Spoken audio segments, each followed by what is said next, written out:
Cherokee. Hands on the wheel when we spinning it. Money in the air when we spending it. So what the Ayo LAZ, the link to this full song is in the comment section and in the description of this video. You heard, shout out to the bro Chief Cherokee out of QU.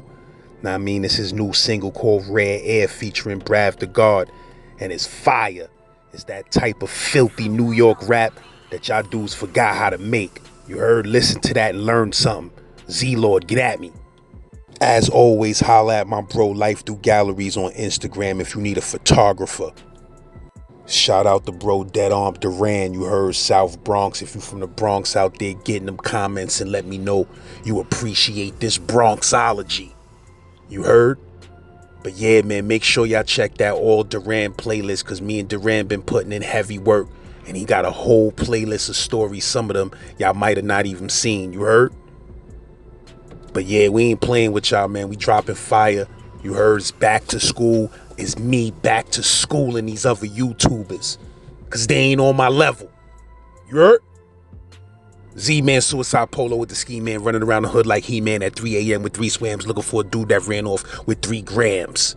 Open up your window, listen close, you might hear 3 blams. And that's a whole fact.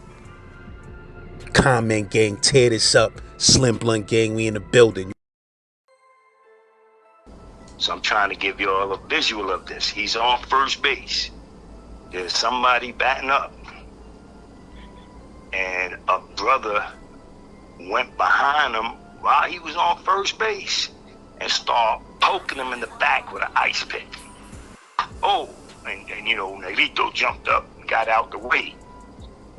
But you know, after about getting hit like 5 fast times, the dude is fast.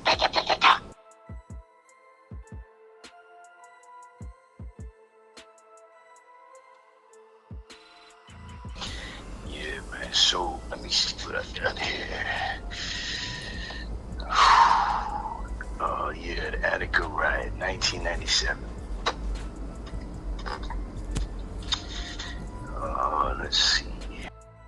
So first, I want to give you one of the prime examples of how they constantly try to break you when you up north, just like Rikers. But it's a little bit more intense when you're up north, because you know you're real far away from home. You know, you just, it's the boondocks, right? West Bubblefuck. You know, it's almost hard to explain, man.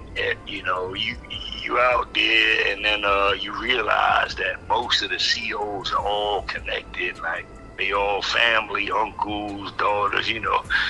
I don't want to talk about incest or anything like that, but they're very, very close ties. So you mess with one, the whole jail of COs, they gunning for you, right? There was one time I was in a box. It was some medium with a nice little box they had. I can't remember, be straight with you, what medium it was, but I know they had a nice looking box. When I'm say that, I mean, you could tell it was designed, you know, for box, you know, for the wreck and all that. So it was winter time, probably December, and it was cold and freezing. So a lot of dudes just wasn't going outside. It was just, it gets to the point where dudes just don't go out for that 1 hour wreck. You know, you got 23 lockdown and 1 hour wreck. So many times dudes stay in for 4 or 5 days when it gets real cold. So this was one of them times. But so me and a homeboy that I had at the time, we went out. So they figured out that we wanted to kind of be closer. Of course, they put him way on the other side of the building in a cage over there, and I was on this side of that building in a cage over here. But so what happened is, you know, we out there, we got to talk a little, yelling here and there, couldn't really talk the way we wanted to. But I stopped talking to him after a while and had to work out.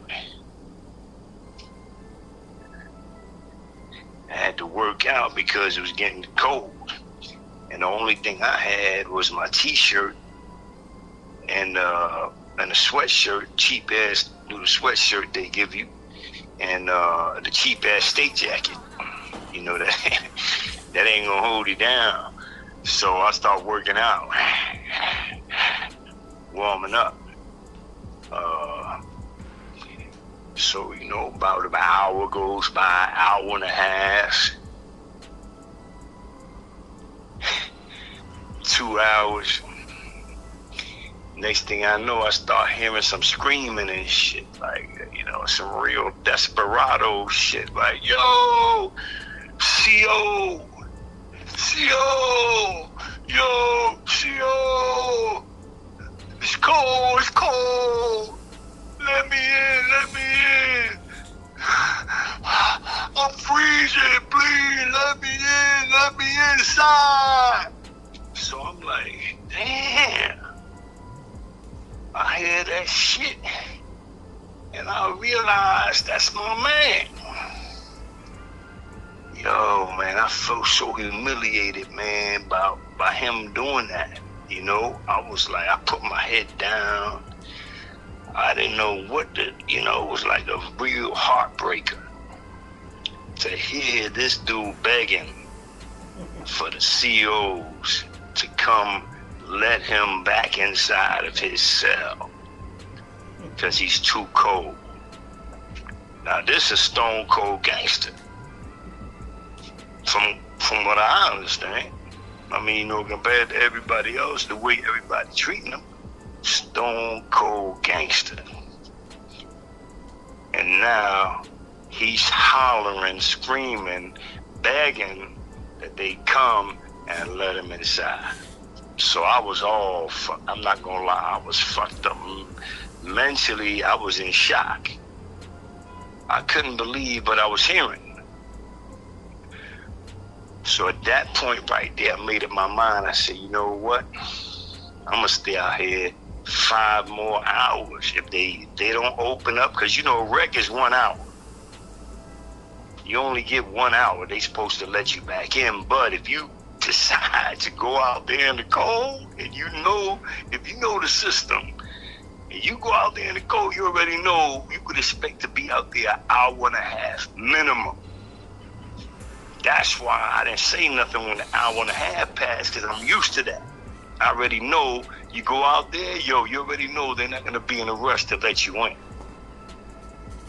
So I was already used to it. This dude start crying right away. I don't know if he was crying. I'm talking about, it sound like me, like you crying like a bitch. I'm not gonna lie, to me, that's some real bitch shit. You giving them the satisfaction of breaking you down. This is the bottom.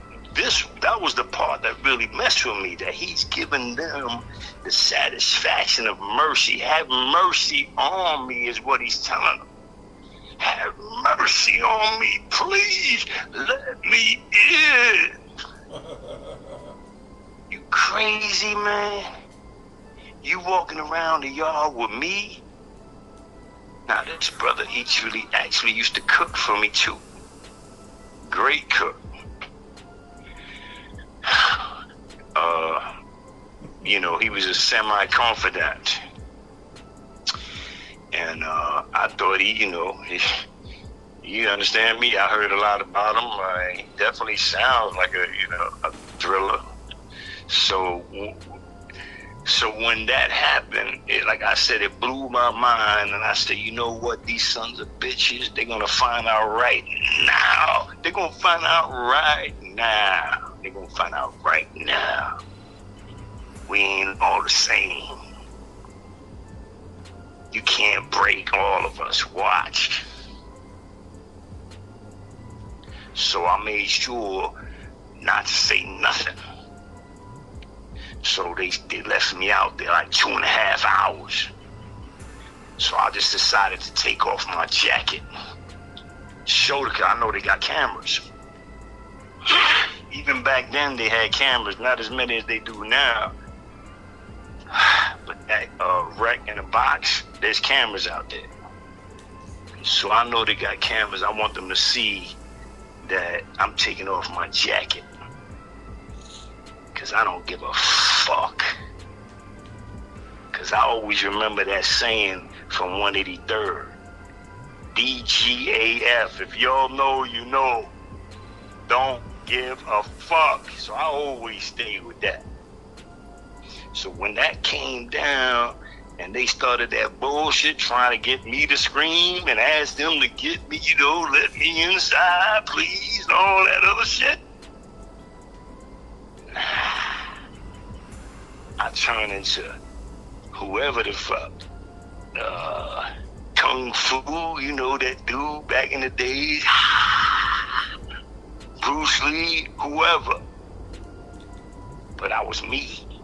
Because no, Bruce Lee didn't do 24 years. He didn't do 6 years in the box. I'm doing me, and I'm going to let these dudes know you can't break me. I will never ask you for nothing. You going to give me what you got to give me, and that's all. But that you going to give me. So when he finally came about 3 hours later, I had my jacket off like I told you. I was shadow boxing, working out. I was loving it. So when he came to me, now remember, I'm telling you, the weather might be 10, 13, 15 below zero. No joke. Anybody know, they know the boxes up in the mediums up, way up north, in Wyoming, wherever.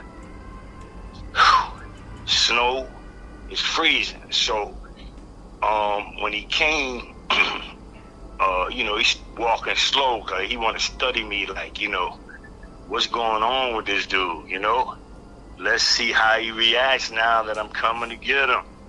See, what he didn't know is that I know he's watching every last move I make, anything that shows him any kind of weakness, that's all he needs.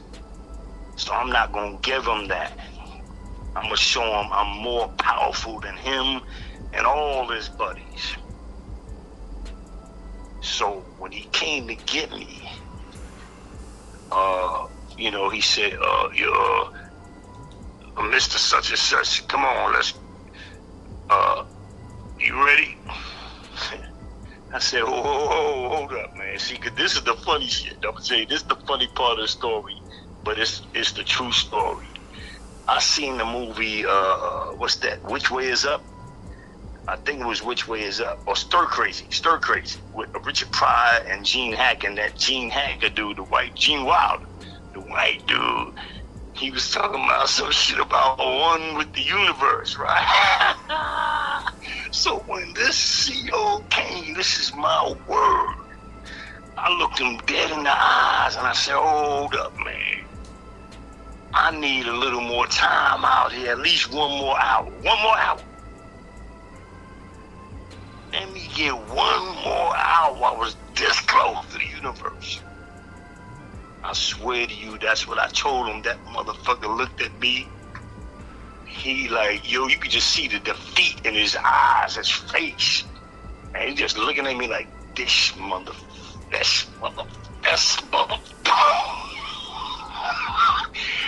He said, come on, mister. And he made me come, you know what I'm saying? Like, get your jacket. You coming inside. But the way he looked at me was like, dang, yo. You that dude, man. You still that motherfucker. That's right, man. And I was old at that time. I wanted them to understand. Listen, nothing changed.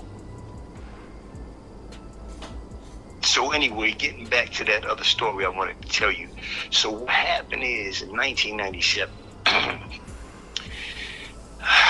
I was back in Attica.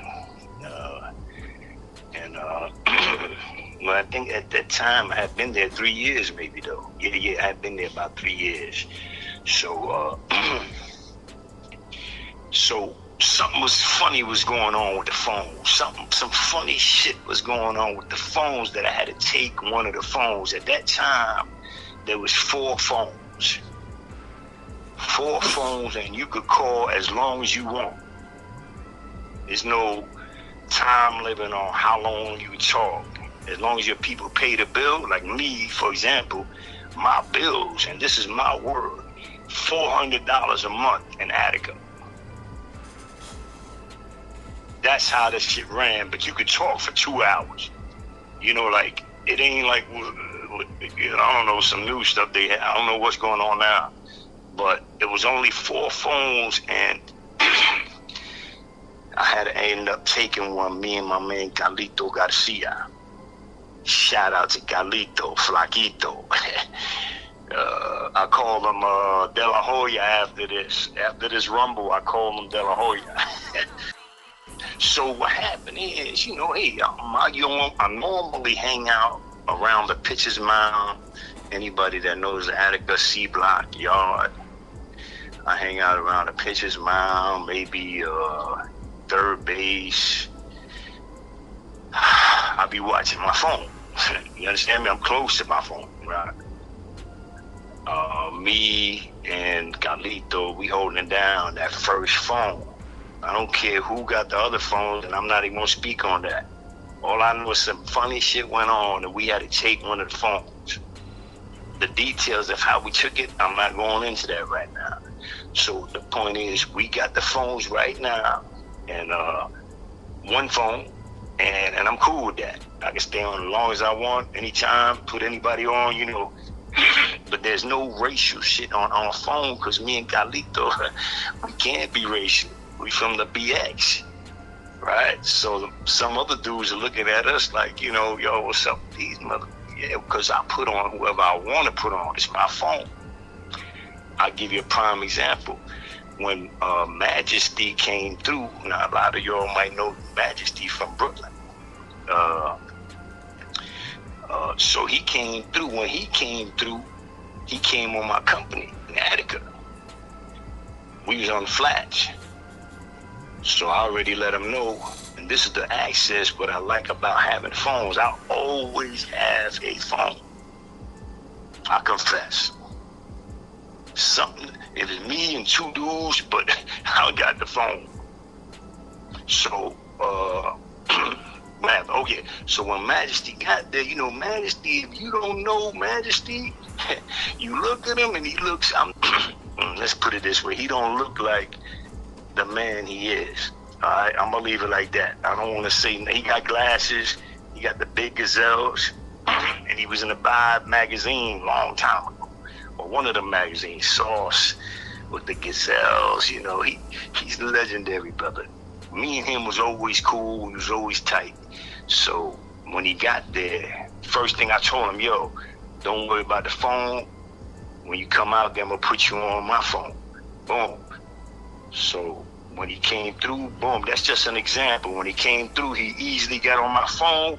Once the brothers seen him on my phone, you know, then he started getting comfortable. A couple of brothers knew who he was, and then they start putting him on their phone. But for the first 2 or 3 days, you understand me, it's very comfortable. When you get to Attica, there's only 4 phones, and dudes are dying over phones. You know, you don't want to have to do something to get on the phone. But anyway, what happened is a week before this, right? A week before this, we was playing a baseball game. I like to play baseball. I played third base.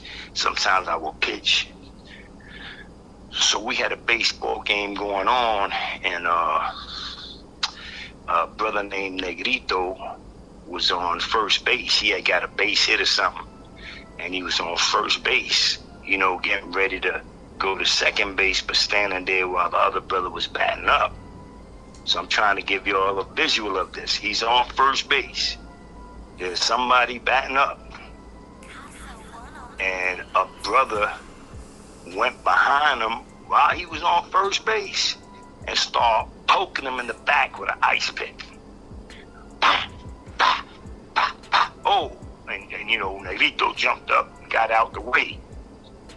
But you know, after about getting hit like 5 fast times, to do this fast. So, the brother that was batting up was tight with Negrito, or not even tight with him. He just happened to be another Puerto Rican. and he was, you know, and he was a cool brother. I like that brother. He was a good brother. I always remember he was a good. I can't remember his name right now, but he literally from the batter's box, you know, from home plate, he tossed the bat to Negrito, like real nice, you know, like real, yo, some professor, like he been doing this. Negrito caught it. Man, listen. Negrito started backing the brother down. This shit was like slow motion. Negrito pumping, you know, like you start, you know how you grab a bat and you start pumping before you swing? Oh man, Negrito backed him down and pumped one time, and Duke caught him right on the crown. Shit was crazy. I mean, I never seen a dude get, like, in prison anyway, never seen a dude get hit like that with a bat so clean. It was like a home run. You know when you hit a home run? Duke. Crazy. So anyway, you already know the dude went down. The shit turned into something real, you know, because the dude was somebody. And I'm going to be honest with you, it turned a little racial. There is some times when there's always going to be some racial shit and some action in prison. So what happened is all the brothers, they all went on, you know, after everything calmed down, all the brothers were on one side of the wall, lined up, and all the Latinos were on the other side lined up. Shit was crazy. And so we all looking at each other because we all know each other. You understand me? And it's messed up that you got to play your side. You know what I'm saying? You can't stand in the middle now. Ain't no standing in the middle now. Right? You can't. Well, like 15 of y'all go in the middle now. Y'all, you know, we neutral. You know how it is. You know, ain't none of that now. This shit is on. You got to jump on one side or the other. So anyway, it was a long stare down. Everybody went up inside. We didn't get it on. Everything was cool. But I'm pretty sure when I look back on it now, that's what gave these brothers, Dominican brothers. At that time, Dominican brothers, they always been, you know, they always been just like anybody else. You know, you got strong brothers and then you got some cowards. You know, it's just like with most other groups, right? So, I was always tight with Dominicans from way back in the days, from the Bronx, in there, out there, you know, it didn't matter. We never had no problems. We always had tight, and especially tight with the strongest ones, right? Where all them strongest ones. So, of course, I was, you know, let them use the phone as well, because for whatever reason, some of them didn't have no time. Couldn't get on the phones. I don't mind. Hey, I'm good after an hour and a half, 2 hours. You know, after that, I don't, you know what I mean? But yeah, come on. I don't know what happened, man, but it's something like a mutiny, right? You know, you let dudes use the phone and, you know, you smooth, you understand me? You ain't, I'm good. I got a woman, she's coming up to Attica, you understand me? I'm on some smooth shit. I had to take the phone because shit, I got a woman I got to call, right? So, but I'm a smooth brother. I'm not up there walking around like a tough guy every day. I don't do none of those. But I don't know what happened. I think, unfortunately, and back then I guess it was DP back then. It wasn't the Trinitarios yet. So, it was just a bunch of Dominican brothers that got together. Even Espinal was there, yo. You know, a lot of dudes might know him. He was a professional boxer. Him and me was tight. He's a professional boxer. You know, we was tight. So this whole thing was something I'm not down with at all. But what happened is, like I said, I'm around the pitcher's mound, and I look over towards the handball courts. Now, anybody who knows Attica, you can picture this. It's a pretty long ways to the handball course, maybe 100 yards at least. So, you know, what I see my man Carlito arguing with 2 or 3 dudes. Now, at the time, I don't know who these 2 or 3 dudes are. I didn't recognize them from this far. But I can tell my boy Carlito is, you know, he's angry. So I know him, right? We on the same company. He still got my newspaper article when I used to spar with Hector Macho Camacho. Carlito kept that shit. That's how much how tight we was. So anyway, so like I said, from the pitcher's mound, I literally ran over to the handball court by myself. And, you know, because that's my man, Carlito. I don't give a fuck about nothing else right now. I see him getting ready to get busy, I'm there. So all of a sudden, you know, it starts, boom, bash, it's on. Things are going on, boom, bang, bing.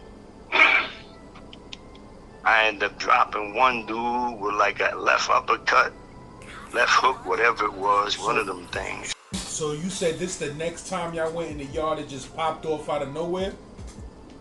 Nah, it was like a week later. You mean the standoff? No. Yeah. When this shit happened, it was a week later? Yeah, it was approximately a week, maybe 2. Whatever it was, when I look back now, to me it was the impetus for courage. You know what I mean? The impetus for an idea. You know what I mean? Like, hey, maybe they're not as strong as we thought. You understand what I'm saying, right? Yeah. Like, yo, let's take the phone. Why are we waiting, asking them to use the phone? And, you know, you could understand that. I can respect that. Young Tigers, you know, or even older Tigers. So, but I didn't know it was going to happen today. You know, it caught me off guard. So I ran over there. I didn't have nothing. I see some things going on, weapons going, you know, things are flying around. So I start flying heads. Bing. Ba-boom. One dude tried to get on like he tried to jump me from behind, like real hard, like some football style shit. And I just caught him just in time, and I just squatted. And he rolled over me. It was like slow motion. He rolled over, fell down, and I just hammered him twice. Boom. Boom. Left him there. I come over and I see my boy Carlito Carlito's putting in some work on one dude. It's a one-on-one, but Carlito's winning. So I'm just gonna hold him down. You know, I'm dead cool because nobody wants to fuck with me now. You know, I'm standing around. I want to get busy, but nobody want to approach me. So I said, let me just hold Carlito down. I seen him. I said, yo, don't worry. And he looked back at me.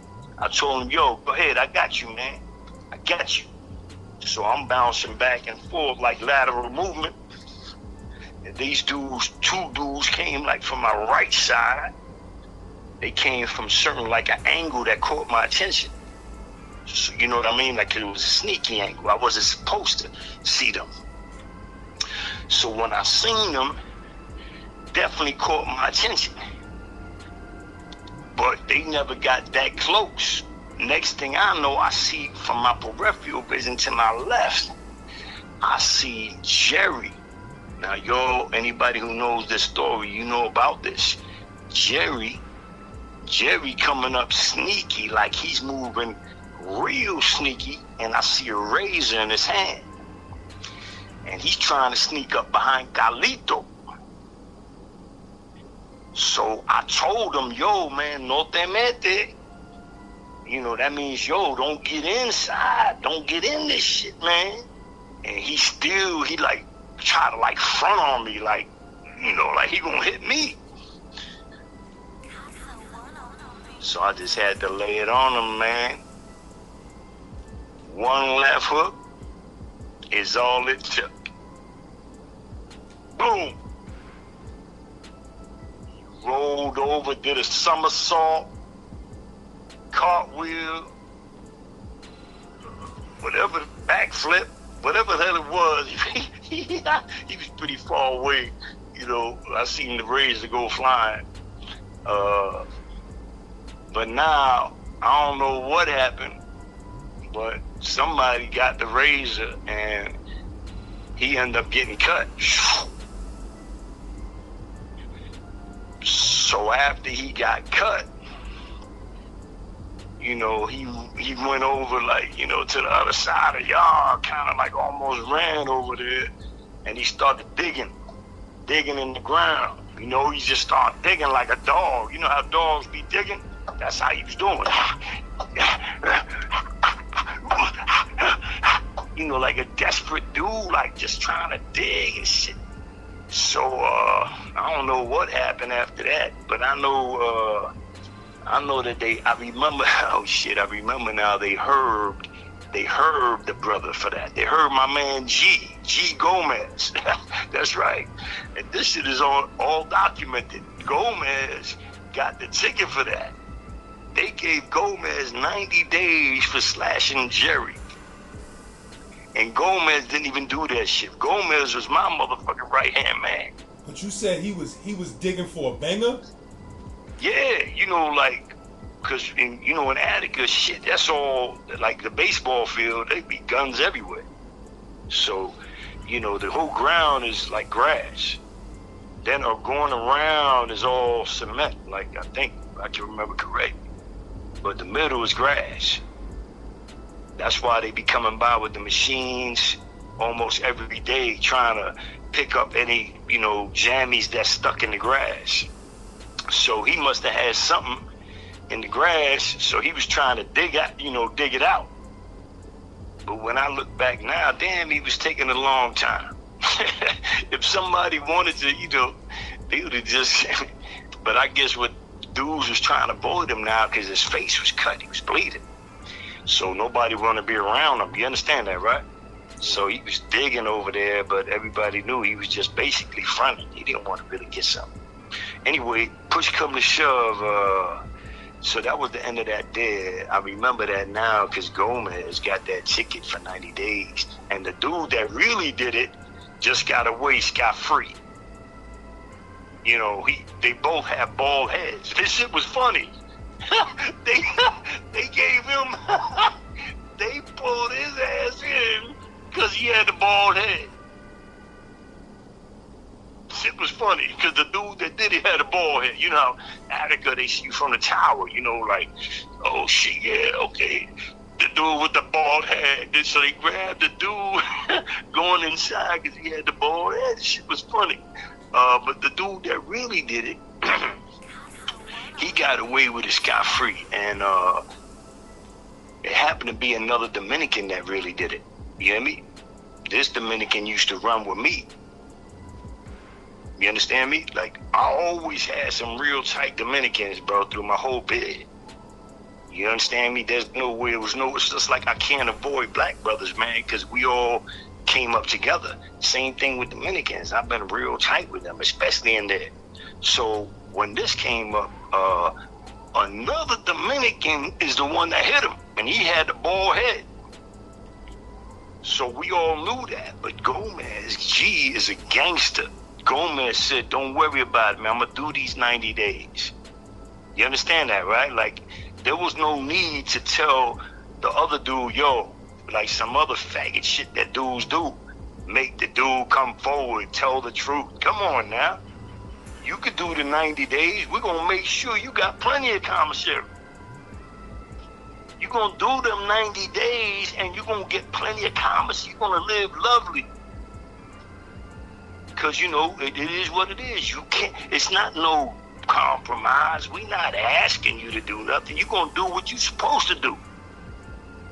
But because of the appreciation, you're going to live lovelier than when you was in population. because they leave you right there, right in C block, locked up, 90 days. Now, sometimes, you know, they might take you to the snake pit, but it's ways to get him food over there too. So, you know, it ain't about you gonna go in there because you're gonna get commissary. It's about, you know, what you gonna do, man. What you gonna do? Oh, it wasn't me, it was such and such. You can't do no shit like that. You gotta hold it down.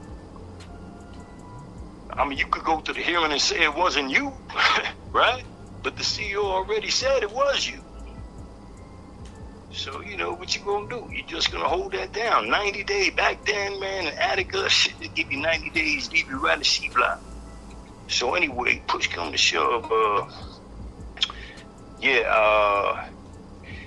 know, when we was going back inside, you know, usually, like I told you, anytime you come in from the yard in Attica, A block or C block, them other blocks, it don't happen like that. B block and honor block, you don't see that shit there. But in A block and C block, and B block is pretty cool too. You don't see it a lot there. You see it sometimes. But A block and C block, those are the two jungles. That's, I don't know what they call it. I don't know what they, oh yeah, A block, when I was there, was South Africa, right? And then C block was, shit, I don't remember. But anyway, so let me get back to this story. So back to so anyway, you know, days later, weeks, because they leave you in for like a week. After that riot, we all locked in for a week. Oh yeah, they threw the gas on us too. I forgot. The gas, they threw gas on everybody. Everybody got the gas on them. Dudes lost a lot of their coats. See, when they throw gas, what you don't know, a lot of dudes got to throw their coats away after that. Or the CEOs themselves throw away the coats. Because a lot of times they want you to take it off because you got the gas on you. So anyway, when we was going back on this trip, like I told you, usually you're going to see one dude's pair of boots, you know, one or two dudes' hats, coats, blood. But this time, when we was going in, you see about 12 different pair of boots. They was just... The CEOs love this shit in Attica. This is when they can get their wreck off. So now dudes going back in is getting whooped out because they getting blamed for being in the riot. Yo, they didn't touch me and they didn't touch Carlito. Now, I will go back because I don't want to take all the credit. I remember Teardrop got down with us. I remember he got involved and got down with us. And remember, this kid too, the Dominican kid, I forget his name, and I wouldn't want to say his name anyway. I remember he got down with us, obviously, right? He put in that other work. Me, I didn't have nothing. I ran over there when I seen Carlito getting busy. Carlito ain't a fighter, but that day, he looked like De La Hoya. He was just whooping this dude out, had him on the ground, just whipping him out, boom, boom. And he looked back at me like, yo. I said, yeah, keep on, man, I'm right here. I got you. And sure enough, he kept on, blah, blah, blah. So, you know, when we did come back out a week later, whatever it was, you know, everybody's on point. Looks like we getting ready to get it on again, whatever. But after a few days, you know, dudes start talking, you know, like I told you, I'm real tight with Dominicans. Carlito's real tight with Dominicans, especially Caballo.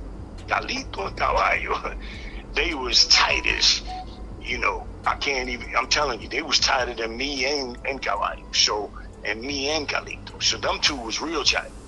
So what I'm trying to tell you is that there was no way we could just keep on having a war over the phones. You know, it was understood. That's me, Carlito. That's our phone. Nobody gonna fuck with him. What I liked about the phone was it was the first one when you come out to the left. Anybody know the yard in Attica? It's 4 phones to the left as soon as you get out there. So my phone's right there.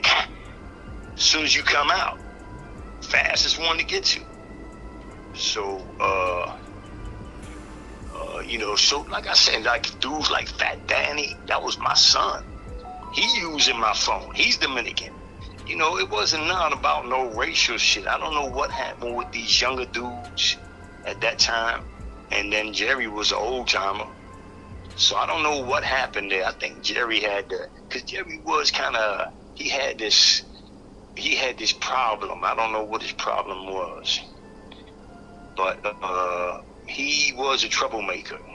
And I think he kind of like pushed the younger dudes that really didn't know the history, that we already cool, you know, we already stopped that little beef that we had concerning other dudes. We're not doing that here in Attica. That little beef y'all got in Green Haven, wherever the hell that is, that's not here in Attica. You know, we on some smooth shit here. We just trying to, you know, but we're gonna defend what we got. How many dudes you think was fighting at one time when that riot popped off, though? Oh wow, this particular riot had to be. It wasn't like 20. It had to be like, say, 12 to 14, something like that. And I know that it was about 3, 4, and then remember though, people always join in with me. You understand me? So I can't say at the end of it was just me and him. It was at least, I know Teardrop got involved, so that's 3. Then I know this big Latin King got involved, that's 4. And I never forgot it. I can't remember his name, but that was my man. He used to play baseball with me too. So he got involved. And so there was at least 7 of us, you know, 6, I don't know. I know that dudes got involved with me, you know what I mean? They wasn't gonna leave me out. Just like I ran to Carlito, dudes ran for me. You understand me? I was surprised to see certain dudes getting down.